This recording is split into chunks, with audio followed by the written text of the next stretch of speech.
So hi friends, இன்றைக்கி நம்ம பாடியை வேலை பார்க்குற சீரியஸில் என்ன பண்ண போகிறோம்னு பார்த்தீங்கன்னா, நடுவில் இந்த மாதிரி பட்டையை வச்சு வெல்டிங் அடிக்க போகிறோம். எதுக்குன்னு பார்த்தீங்கன்னா, அப்போ தான் அந்த பட்டையோட சென்டராக அந்த ஆங்கிலும் வரும். ஸோ இந்த மாதிரி நம்ம தகரத்தை போட்டதுக்கு அப்புறம் இந்த மாதிரி சென்டராக இருந்தால் தான் நம்மளால் திருப்பி போட்டு வெல்டிங் அடிக்க முடியும். அதுக்காக தான் இந்த மாதிரி போட்டிருக்கோம்.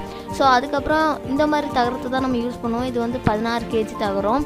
இது 2 தகரம் வாங்கணும். ஏன்னா 2த்தில் வந்து ஒன்று பாதியாக வெட்டி இந்த பக்கம், ஒன்று பாதியாக வெட்டி அந்த பக்கம் போடணும். அப்போ தான் அந்த சென்டராக வரும்.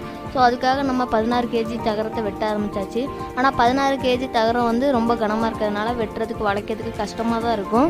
இருந்தாலும் நம்ம 16 kg தானே போட்டு கொடுப்போம். அதனால் 16 kg எடுத்து வெட்டி வளைக்க ஆரம்பித்தாச்சு. உங்களுக்கு பார்த்தாலே தெரியும், வளைக்கிறது தான் கொஞ்சம் பெரிய ப்ராசஸ்னே சொல்லலாம்.